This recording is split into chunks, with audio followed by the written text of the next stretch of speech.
ហើយមិនចង់ជួបតែសំបែងដៃកាន់អីសដូចពីជេងកូនម៉ែកំពុងឈួនជាមួយផ្សែងនេះឬជាអនាគតកូនឯងតែមិនខ្វល់ដល់ម៉ែអើយរងចំបែង Yeah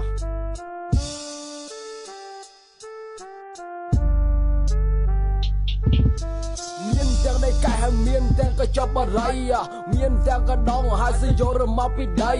មានដៃកែមកគូយកមួយទៅកែឆ្នៃនាំគ្នាដាក់មកបុយបាយផ្សាយលង្ហុយដី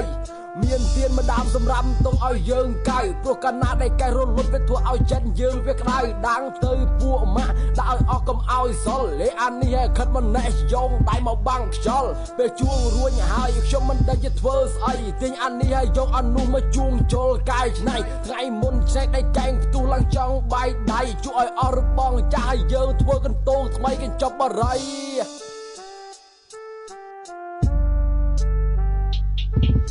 ពេលដាក់ចែកហើយគួរក្បាលកំពុងតែងាងចាញ់ដើរទៅពេលយប់ចាស់ហើយថាអាចជើងកាំងកាន់កំភ្លើងកាន់ដើរពីទៅពីនៅពេញទៅព្រៃមានទាំងសុភាពបរោះហើយនាងជាស្ត្រីមានទាំងអាក្បាលកាចាស់ហើយក្មេងមិនតន់ជ្រុះបល័យមិនតោមួយពីរនាក់កាន់ដើរនឹងស្នាប់ដៃដើរលេងនឹងបងប្អូនមិនខ្វល់សំដីអ្នកដទៃបើសិនយើងមិនតតាំងចាំមើលវាបានដៃពេលវាយរួញហើយអ្នកខ្លះរបួសអ្នកខ្លះឈឺតែយប់នេះអញមានមកជីពួកឯងកុំទៅព្រឺពួកយើងដើរលេងកុំទៅគិតខ្វល់ខ្វាយយប់នេះដើរលេងគឺយើងដើរឲ្យសប្បាយ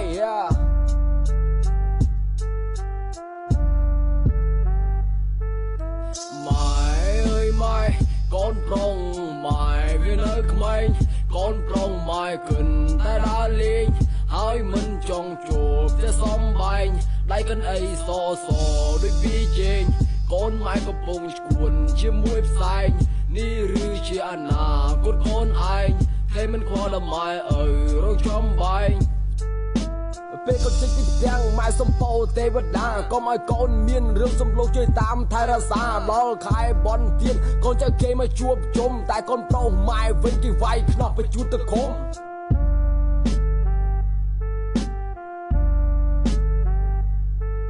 ប៉ុន្មានខែមុនប្រហែលប៉ូលីសគេតាមដានហើយមកដល់ថ្ងៃនេះខ្ញុំវាមិននឹកស្មានគេចាប់ទាំងអ្នកជួញហើយគេចាប់ទាំងអ្នកជួងគេចាប់ទាំងអ្នកលេងហើយគេចាប់ទាំងអ្នកលក់ទូរស័ព្ទទៅ5ម៉ែថារូបកូននេះសុំទោសនៅគ្រប់រឿងរ៉ាវដែលកូនសាងកន្លងហួសពេលកូនចេញពីគុកវិញកូននឹងកោសក់ទៅបួសអ្នកខ្លះមានអាបញ្ញជំនឿឲ្យម៉ែនាំទៅកាត់គ្រោះចាក់ទឹកចង់អំបោះឲ្យអស់រាប់ភាពចង្រៃមិនឲ្យគេចាប់យ៉ាងមិនបើឯងនៅជួងរាល់តែថ្ងៃចាប់ពីពេលនេះទៅស្ដាប់បង្គាប់ម៉ែឲ្យកន្លងដែលធ្លាប់ធ្វើខុសកំប្រុសនឹងកែប្រែតម្រូវ